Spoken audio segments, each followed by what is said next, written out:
बिस्मिल्लाहिर्रहमानिर्रहीम। अस्सलाम वालेकुम नाज़रीन, आप यूट्यूब चैनल देख रहे हैं। मैं इमरान खान हूँ। चंद घंटे पहले कुछ खबरें आई थी और मैंने एक वीडियो रिकॉर्ड भी करवा दी थी, उसको अब तब्दील कर रहे हैं हम। थोड़ा सा हो सकता है आपको थोड़ी देर से अपडेट्स मिले।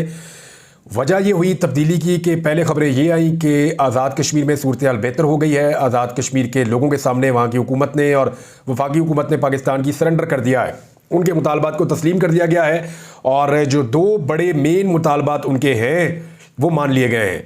यानी उनको आटा मिलेगा 1000 रुपये का 20 किलो, सब्सिडी उनको दी गई है। और दूसरा, उनको बिजली जो मिलेगी फ़ी यूनिट 3 रुपये, 4 रुपये और 6 रुपये तक मैक्सिमम उनको बिजली मिलेगी। तो सस्ती बिजली और सस्ता आटा, ये यूनिटी के साथ, इत्तफाक और इत्तेहाद के साथ जब लोगों ने मिलकर एहतजाज किया तो हुकूमत को घुटने टेकने पड़े। हुकूमत ने यह मुआहदा किया जो कौमी एक्शन कमेटी है उसके अरकान के साथ, और दूसरी तरफ जो काफ़िले थे वो जहाँ पे थे वो वहाँ रुके हुए थे और ग्रेजुअली आगे बढ़ रहे थे। काफ़िले मुख्तलिफ इलाकों से जो आज़ाद कश्मीर के निकले हुए हैं वो मुजफ्फराबाद की तरफ जा रहे हैं। मुजफ्फराबाद के अंदर भी जो है वो लोग एहतजाज कर रहे हैं और काफ़िलों के आने का इंतज़ार कर रहे हैं, क्योंकि असम्बली जो है वो मुजफ्फराबाद में है और इन काफ़िलों को वहाँ पहुँच कर धरना देना है और एहतजाज करना है। अब ऐसी सूरत हाल में हुकूमत ने काफ़िलों के पहुँचने से पहले घुटने टेक दिए, क्योंकि लोगों ने अपना हक छीन लिया। हमने देखा कि इससे पहले जो है वो गिलगित बल्तिस्तान के लोगों ने अपना हक छीना, फिर हमने देखा खैबर पख्तूनख्वा के लोगों ने वोट की ताकत से अपना हक छीना और अपने मैंडेट पे डाका नहीं पड़ने दिया। हालांकि पड़ा कुछ जगहों पे, लेकिन उन्होंने ज़्यादातर अपनी बचत की है। पंजाब वाले नहीं कर पाए, सिंध वाले नहीं कर पाए, लेकिन खैबर पख्तूनख्वा ने अपना मैंडेट चोरी होने से बचाया। गिलगित बल्तिस्तान ने अपने हकूक मांगे और मांगते चले गए, यूनिटी के साथ बैठे रहे और अपना हक लेकर उठे। अब आज़ाद कश्मीर वालों को हम देख रहे हैं वो लगातार पुरअमन एहतजाज कर रहे हैं और तसादुम भी हो रहा है बार बार, और ये पुरतशद्दुद वाक़यात शुरू हो जाते हैं जगह जगह। जब पुलिस उन्हें रोकती है वो नहीं रुकते, वहाँ पे तसादुम होता है, पथराव होता है, गोली चलती है, लाठी चलती है, आंसू गैस और वाटर कैनन, ये सब कुछ इस्तेमाल किया जाता है। अब इसमें जो ताज़ा तरीन इतलात आ रही है वो विजुअल्स में आपके साथ शेयर भी नहीं कर सकता। ऐसी शदीद फायरिंग हुई है आज़ाद कश्मीर के मुख्तलिफ एरियाज़ में और कुछ मनाजिर में नौजवानों को गोलियाँ लगी हुई हैं और अब तक की इतला के मुताबिक कुछ लोग जो है वो शहीद भी हुए हैं, जाबाक हो गए हैं। इससे पहले जो इतला आ रही थी कुछ पुलिस वाले और कुछ सिविलियंस, दोनों तरफ के लोग जाबाक हुए थे। लेकिन अब जो इतला आ रही है कि जो फोर्स पहुंची है वहाँ पे मुजफ्फराबाद में, उसके बाद और जो रास्ते में मुख्तलिफ एरियाज़ में लड़ाई हो रही है, वहाँ पे लड़ाई के नतीजे में जो मनाजिर अब तक हमारे पास पहुँचे हैं, क्योंकि वहाँ पर इंटरनेट और मोबाइल फ़ोन सर्विसेज मुकम्मल तौर पर बंद कर दी गई हैं और किसी से रब्ता नहीं हो पा रहा। जो क़यादत कल तक सहाफ़ियों के साथ राब्ते में थी अवामी एक्शन कमेटी की, वो अब सहाफ़ियों के साथ राब्ते में भी नहीं है। लिहाजा बातचीत के रास्ते भी अब बंद हैं, पता भी नहीं चल रहा कि क्या हो रहा है। इतलात ना आने की वजह से अफवाहें भी फैल रही हैं, एक बेचैनी में भी इजाफा होता चला जा रहा है और कुछ ऐसे मनाजिर भी इस वक्त सोशल मीडिया पर मौजूद हैं जिसमें लोगों को गोलियाँ लग रही हैं और लगातार शेलिंग हो रही है और ज़ख्मी नौजवानों को उठाकर ले जाया जा रहा है अस्पतालों की जानिब। और ये भी बताया कुछ एनी शाहिदीन ने इन वीडियोस में कि कुछ शहादतें भी हुई हैं। 3 लोगों के बारे में अब तक कंफर्म किया मुझे एक सहाफ़ी ने कि वहाँ 3 लोग जाँ बहक हो गए हैं। ये मुजफ्फराबाद से इतला आई। अब पता नहीं ये कितनी तस्दीक की जा सकती है इन बातों की, लेकिन हुकूमत को होश के नाखून लेने होंगे। ये एहतजाज ख़त्म क्यों नहीं हुआ जब मुतालबात तस्लीम कर लिए गए, तो ये है बड़ा सवाल। लोगों ने घुटने टेकने पर तो मजबूर कर दिया हुकूमत को, लेकिन हुकूमत ने फिर भी अवामी एक्शन कमेटी के मुताबिक चालाकी की और दोनों नोटिफिकेशंस को बहुत टेक्निकल बुनियादों पर बनाया। जो अल्फाज वो चाहते थे कि उनका एडिशन किया जाए इन दोनों नोटिफिकेशंस के अंदर, ताकि आइंदा के लिए कश्मीरियों के साथ ज्यादती ना हो सके, हुकूमत उन अल्फाज को शामिल नहीं कर रही थी। क्योंकि IMF के मुआहदे के मुताबिक हुकूमत पाकिस्तान वही अल्फाज शामिल कर सकती है जो अल्फाज वो करना चाहती है, लेकिन जो चीज़ मांग रहे हैं आज़ाद कश्मीर के शहरी और अवामी एक्शन कमेटी, वो हुकूमत लिख के देने के लिए तैयार नहीं है। वहाँ पे आके मामला फंस गया। बज़ाहिर तो मीडिया ने रिपोर्ट किया, मैंने खुद ये रिपोर्ट किया था, उस हिस्से को मैं माइनस कर रहा हूँ इसमें से, और ये आप सुन रहे हैं मेरी बात कि बज़ाहिर तो ये लग रहा था कि चीज़ें तय हो गई हैं, मामला ठीक हो गए हैं, अवाम की फतह हो गई है। लेकिन फिर हमने ये देखा कि ऐसा नहीं है, बल्कि अवामी एक्शन कमेटी ने फौरी तौर पर कहा कि नोटिफिकेशन उस तरह जारी करें जिस तरह हमें मुकम्मल इंसाफ मिले। दूध देना है तो उसमें मेंगने ना डालें। तो अब इसके ऊपर जो है वो दोबारा एक डेडलॉक हो गया, मुज़ाकरात नाकाम हो गए और फिर लड़ाई शुरू हो गई और वो लड़ाई बढ़ती चली जा रही है। आज की रात जो है वो बहुत इंपॉर्टेंट है और बड़ी खदशात बड़ी रात है। जब इंटरनेट बंद हो, मालूमात तक रसाई ना हो, चीज़ों का पता ना चल रहा हो, तो ऐसी सूरत हाल में वहाँ क्या हो रहा है हम नहीं जानते। लेकिन हम दुआ कर सकते हैं, उम्मीद कर सकते हैं कि जो है वो दोनों तरफ सेन अप्रोच होनी चाहिए, टेबल के ऊपर बातचीत होनी चाहिए और मामलात को इंसाफ के और कानून के दायरे के अंदर रहते हुए इंसानी हुकूक की बुनियादों पे हल करना चाहिए और कश्मीरी अवाम को उनका हक मिलना चाहिए। मजीद खून बहने की गुंजाइश नहीं है। दुनिया में बहुत बदनामी हो रही है पाकिस्तान की। एफसी और रेंजर की तैनाती जो है वो हो नहीं सकती लॉज के तहत, लेकिन इसके बावजूद लोकल्स बता रहे हैं कि वो वहाँ पे मौजूद हैं और तसादुम में भी शरीक हैं। तो और लगातार ये इतलात आ रही हैं, पूरा सोशल मीडिया इससे भरा पड़ा है। उम्मीद करते हैं कि हुकूमत इस मामले से निमट लेगी। हुकूमत इस मामले से निमट ले तो उतना ही बेहतर है, क्योंकि आज़ाद कश्मीर के वज़ीर आज़म ने नॉर्मली इन लोगों की बड़ी तज़हीक की है।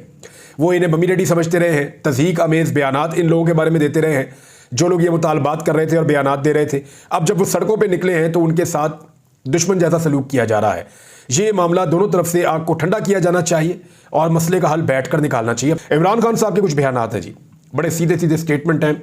मैं आपको ये बता देता हूँ, बैरिस्टर गौर ने जो इमरान खान साहब का बाहर आके स्टेटमेंट बताया, उन्होंने तो कहा कि पाकिस्तान तहरीक इंसाफ के चेयरमैन जो बैरिस्टर गौर हैं, उन्होंने कहा कि इमरान खान साहब ने कहा है कि जिस तरह मुझसे माफ़ी मांगनी चाहिए, यानी मुझसे माफ़ी मांगनी चाहिए और बजाय इसके कि मैं किसी से माफ़ी मांगूं, मुझसे माफ़ी मांगनी चाहिए।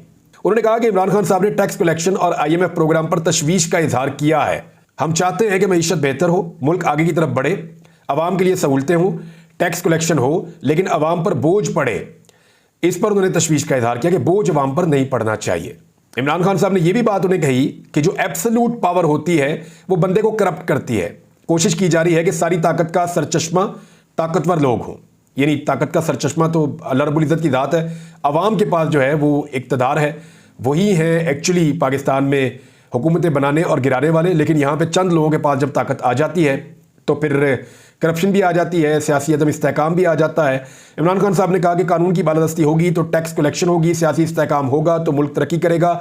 इसके अलावा ना मुल्क तरक्की करेगा और ना मुल्क आगे की तरफ बढ़ सकता है। ये बातें जो हैं वो बैरिस्टर गौर ने की हैं। इमरान खान साहब ने खुद साफियों से बातचीत करते हुए क्या क्या कहा वो मैं आपको बता देता हूँ। उन्होंने कहा कि शेर अफजल मरवत ने पार्टी के लिए ज़बरदस्त काम किया है, उसे कई मरतबा समझाया पार्टी पॉलिसी की खिलाफ वर्जी ना करे। उन्होंने कहा कि सियासी जमात में दायरे के अंदर रहकर काम करना होता है, जंग बाहर वालों से होती है, पार्टी में लड़ाइयाँ नहीं होती। लेकिन शेर अफजल मरवत हर दूसरे दिन किसी ना किसी पार्टी लीडर पर चढ़ाई कर देता था। कोई पार्टी डिसिप्लिन में रहे तो ठीक है, खिलाफ वर्जी करे तो पोरस का हाथी बन जाता है। फिर इमरान खान साहब ने कहा कि सऊदी वफद के दौरा के मौका पर शेर अफजल मरवत ने एक मुतनाज़ स्टेटमेंट दिया सऊदी अरब के हवाले से, जबकि मोहम्मद बिन सलमान ने मेरे कहने पर 2 मरतबा OIC कॉन्फ्रेंस करवाई थी। इमरान खान साहब ने शेर अफजल मरवत के बारे में कहा कि पार्टी के लिए बहुत काम किया है, लेकिन पार्टी पॉलिसी की बार बार खिलाफ वर्जी उनको नहीं करनी चाहिए थी। वो अब भी पार्टी पॉलिसी के मुताबिक चलें तो कोई इशू नहीं है। शेर अफजल को नोटिस जारी किया है, जवाब देंगे तो ठीक है। मजीद इमरान खान ने कहा कि 190 मिलियन पाउंड का जो मुआहदा था उसको खुफिया रखना प्रॉपर्टी टाइकॉन और नेशनल क्राइम एजेंसी की डिमांड थी। यानी जो बरतानिया से जो पैसा आया था वहां पे उन्होंने और मलिक रियाज दोनों की ये डिमांड थी कि इसको खुफिया रखा जाए। 190 मिलियन पाउंड का जो मुआहदा उसको खुफिया रखा जाए। बरतानिया में पैसे मनी लॉन्ड्रिंग नहीं बल्कि मशकूक ट्रांजैक्शन की वजह से पकड़े गए थे। सिविल अदालत में केस चलता तो मजीद 5 साल तक पैसे पाकिस्तान नहीं आते। बैरून मुल्क अदालतों में मुख्तलिफ केसों में पाकिस्तान के पहले ही $100 मिलियन ज़ाया हो चुके हैं। 190 मिलियन पाउंड से मुतालिक इंक्वायरी नैब में बंद की जा चुकी थी, जो 2 साल बाद दोबारा खोली गई। सुप्रीम कोर्ट के अकाउंट में जो 35 अरब रुपए आए उस पर 13 अरब का मुनाफा भी बन चुका है। बंजर जमीन पर अलकादर ट्रस्ट यूनिवर्सिटी बनाई जो बच्चों को मुफ्त तालीम दे रही है। इमरान खान ने कहा कि तोशाखाना में नवाज शरीफ ने 6 लाख रुपए की बुलेट प्रूफ गाड़ी ली और उसको बरी करने का सोचा जा रहा है। जरदारी ने तोशाखाना से 3 गाड़ियां ली, वो अदालतों से सदर होने की वजह से इस्तिस्ना मांग रहा है। हसन शहबाज ने 18 अरब रुपए की प्रॉपर्टी बेची, इस पर कोई बात नहीं कर रहा। मुझ पर तोशाखाना का 4था केस चलाने जा रहे हैं। जरदारी और नवाज शरीफ की तरह मुल्क से बाहर नहीं जाऊंगा, इनके तो महल्लात बैरूने मुल्क हैं, वहां शॉपिंग भी इन्होंने करनी होती है। फिर इमरान खान साहब ने जोर दिया कि मुल्की हालात पर आर्मी चीफ को खत लिखूंगा। ये एक बड़ा अहम फैसला है इमरान खान साहब का। इन्हीं आर्मी चीफ के बारे में इमरान खान साहब का यह कहना है कि तमाम चीज़ों के पीछे वो जनरल बाजवा को भी क्लेम करते हैं और जनरल राहील शरीफ के बारे में भी कहते हैं कि इमरान खान साहब रिजीम चेंज के पीछे से लेकर इन इंतखाबात में धांधली तक और उसके बाद ये हुकूमत की तश्कील तक और फिर अपनी और अपनी अहलिया की जान के खतरे तक, इन चीज़ों को मंसूब करते हैं इस वक्त के आर्मी चीफ के साथ। तो उन्होंने कहा इसके बावजूद कि आर्मी चीफ को मुल्की हालात पर खत लिखूंगा। पब्लिक मैंडेट के मुताबिक हुकूमत बनानी पड़ेगी, इसके बगैर मुल्क नहीं चल सकता। मुल्क की टैक्स कलेक्शन 13.3 ट्रिलियन है। 9.3 ट्रिलियन हमने कर्जों के सूद की मद में अदा करने होते हैं, तो बाकी तो रह गए सिर्फ 4 ट्रिलियन। तो कह रहे हैं इस तरह तो कोई मुल्क नहीं चलेगा। 24 करोड़ की आबादी का मुल्क कैसे चलेगा? आमदनी में इजाफा हो नहीं रहा, कोई सरमायाकारी पाकिस्तान में करने के लिए तैयार नहीं है।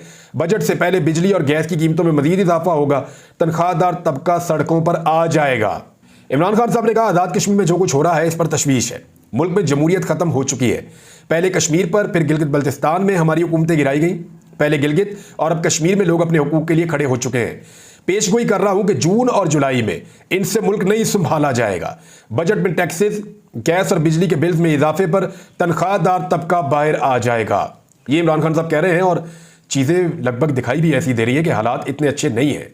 पाकिस्तान तहरीक-ए-इंसाफ ने, राना सनाउल्लाह साहब ने जो एक पेशकश की थी कि एक ग्रैंड डायलॉग करते हैं, सारे बैठ जाते हैं, सारी पॉलिटिकल पार्टी ये वो, तो उसमें पाकिस्तान तहरीक-ए-इंसाफ ने कहा जी आपकी औकात नहीं है, और सादा लफ्ज़ों में यही कहा कि आपकी औकात नहीं है, और इस ऑफर को मुस्तरद कर दिया है। मुस्लिम लीग नून के कुछ लोगों के बयान हैं नाज़रीन। एक तो सेनेटर आसिफ करमानी साहब नवाज शरीफ के बहुत करीब है, मैं इनको बहुत अच्छी तरह जानता हूँ। जिस दिन ये बोलेंगे ना, और अगर कभी मैंने इनका इंटरव्यू किया तो आपको पता चलेगा वो राज जो आप कभी सोच भी नहीं सकते। आसिफ करमानी साहब का कहना है किसी को अच्छा लगे या बुरा लगे, बयानिया इस वक्त सिर्फ कैदी नंबर 804 के पास है। मुस्लिम लीग नून के पास कोई बयानिया नहीं है। कैदी नंबर 804 का वोट बैंक है जिसका मुजाहरा 8 फरवरी को हमने देखा। फिर खुरम दस्तगीर कह रहे हैं पीटीआई के बहुत से लोगों को बहुत जल्द रिहा कर दिया जाएगा। रऊफ हसन साहब ने राना सनाउल्लाह साहब के बारे में कहा कि राना सनाउल्लाह का इमरान खान की रिहाई और मुज़ाकरात का बयान एस्टेब्लिशमेंट ने दिलवाया है। एस्टेब्लिशमेंट अपने सियासी प्यादों के जरिए हमें मैसेजेस भिजवा रही है। यानी जो राना सनाउल्लाह साहब कह रहे हैं ना, मिन्नत तरला जो हो रहा है कि इमरान खान साहब का क्या, ये मुज़ाकरात कर लेते हैं, बैठिए और बातचीत करें, तो इसके पीछे रऊफ हसन साहब को लगता है कि एस्टेब्लिशमेंट है। हो सकता है उनके पास इसके बारे में खबर हो, क्योंकि देखिए एस्टेब्लिशमेंट बराह रास्त अपने आप को अब अंगेज करना नहीं चाहती तहरीक इंसाफ के साथ, क्योंकि ट्रस्ट डेफिसिट बहुत ज़्यादा है, और वो ये भी चाहते हैं कि मामला हल हो। अब मामला हल होने के लिए वाहिद रास्ता ये है कि पॉलिटिकल पार्टीज बैठ जाएं।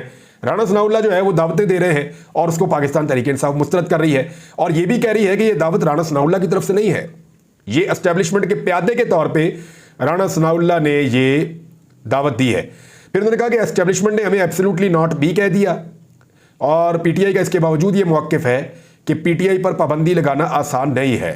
नजम सेठी कह रहे हैं कि इस वक्त इमरान खान की हमदर्दी में अवाम मुब्तला है, और जजेस जब अपने घर जाते हैं ना तो उनके बच्चे भी उन्हें कहते हैं कि हमारा हीरो तो इमरान खान है। तो ये बात तो ठीक है, पाकिस्तान की अक्सरियत जो है वो इमरान खान के साथ खड़ी है, तो उस अक्सरियत के अंदर जो है वो चाहे जजेस हों, चाहे जर्नल्स हों, चाहे जर्नलिस्ट हों, कोई भी हो, उनकी फैमिलीज तो इसके अंदर शामिल होंगी। सरमायाकारी के बारे से एक बहुत बड़ी खबर है नादरीन, और वो ये खबर है कि पाकिस्तान में जो चाइना की इन्वेस्टमेंट है वहाँ पे भी बड़ी बेचैनी है, और पहली मरतबा उन्होंने तनकीद भी की है। ये खबर मैं आपको डिटेल के साथ बताऊंगा, लेकिन नईमुर रहमान साहब ने एक मामला उठाया और उन्होंने कहा जी हमें बार बार बताया जाता है कि अरबों डॉलर की सरमायाकारी आ रही है, लेकिन 1 रुपए की सरमायाकारी नहीं आई। जब तक अवामी मैंडेट वाली हुकूमत नहीं आ जाती, बैरूनी सरमायाकारी नहीं आ सकती। चीफ जस्टिस पाकिस्तान कादी फायद ईसा 100 वोटों नोटिस लें और कमीशन बनाकर सबसे कहें कि अपने ओरिजिनल फार्म 45 लेकर आएँ। हुकूमत फार्म 45 की बनाई जाए, फार्म 47 की नहीं। नून लीग, पीपल्स पार्टी और MQM को कौम ने मुस्तरद किया, लेकिन उन्हीं मुस्तरद लोगों को कौम पर मुसल्लत कर दिया गया। अच्छा, इसमें ना एक चीज़ और हुई है डेवलपमेंट, वो मैं आपको बता देता हूँ कि 3 दिनों तक के लिए गवर्नमेंट ऑफ पंजाब ने अडियाला जेल में मुलाकातों पर पाबंदी लगा दी है, और बज़ाहिर ये सिक्योरिटी रीजन है, लेकिन इसके अंदर क्या है, फ़िलहाल इमरान खान साहब को मुलाकातों से रोकना है कि वो अडियाला जेल के अंदर अपने लीडर से, अपने लोगों से, अपने वकला से मुलाकातें ना कर पाए। इन 3 दिनों में क्या प्लान किया जा रहा है ये आपको आने वाले वक्त में पता चल जाएगा, लेकिन ये भी अदालत में चैलेंज हो जाएगा। लेकिन जितनी देर में ये अदालत में लगेगा उतनी देर के अंदर 3 दिन गुजर भी जाएंगे। नाज़रीन, गंदम स्कैंडल पर कुछ अहम नाम और हकायक मैं आपको अपने अगले वीलॉग में बताऊंगा। यानी वो मुल्क जहां पे मैंने शुरू में एक बात की थी कि हुक्मरानों के अपने खर्चे ही कम नहीं होते और उनकी अयाशी कम नहीं होती, उस मुल्क के अंदर लोग अपना हक कैसे ले रहे हैं, मैंने आज़ाद कश्मीर की मिसाल आपके सामने रखी। अब ज़रा आप ये देखें कि एक रिपोर्ट के मुताबिक जिस तरीके से शहबाज शरीफ साहब बांट रहे हैं, ज़रा वो मैं आपको छोटी सी रिपोर्ट पढ़ के सुनाता हूँ। 60 ब्यूरोक्रेट्स के 10 रोज़ा गैर मुल्की दौरे की मंजूरी दी शहबाज शरीफ साहब ने। ग्रेड 21 में तरक्की का कोर्स करने वाले अफसर मुख्तलिफ ममालिक में जाएंगे। अब इनके ऊपर पैसा कितना खर्च किया जाएगा ज़रा ये देख लें। और $3 लाख की मंजूरी दी है शहबाज शरीफ साहब ने। और वज़ीर आज़म ऑफिस की तज़ीन व आराइश के लिए 162.5 मिलियन खर्च किए जाएंगे। मुलाजमीन के एजाज़िया के लिए 200 मिलियन पहले खर्च कर दिए गए। वज़ीर आज़म ऑफिस मुलाजमीन के लिए 4 इजाफी तनख्वाहें भी दी गई हैं।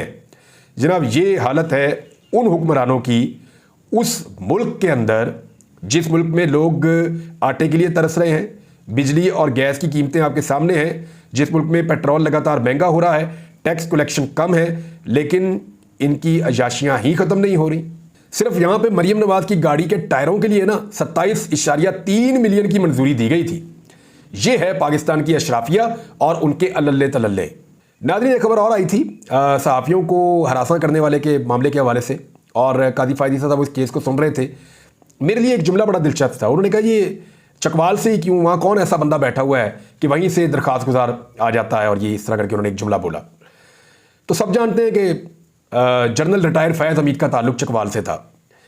तो कादी फायदी साहब का ज़ाती गुस्सा जज का नज़र नहीं आना चाहिए। ऐसा लगता है कि उनका ज़ाती गुस्सा और उनकी बदला लेने की ख्वाहिश जो है वो नज़र आना शुरू हो गई है कादी फायदी साहब की जनरल रिटायर फैज़ हमीद के खिलाफ। कानून के मुताबिक जनरल फैज़ हमीद ने जो गलत किया उसको सज़ा मिलनी चाहिए, बिल्कुल उन्हें मिलनी चाहिए। लेकिन कादी फायदी साहब अपने तर्ज अमल से बार बार साबित करते हैं कि उन्हें खुद ज़ाती तौर पे बड़ा गुस्सा है और वो कुछ ना कुछ करना चाहते हैं। तो अगर कुछ करना है तो कादी साहब के पास वक्त बहुत कम रह गया है, क्योंकि इस साल अक्टूबर में वो रिटायर हो जाएंगे। अब तक के लिए इतना ही अपना ख्याल रखिएगा, इंशाल्लाह रिटायर हो जाएंगे। अब तक के लिए इतना ही अपना ख्याल रखिएगा। अपने चैनल का भी अल्लाह हाफ़िज़।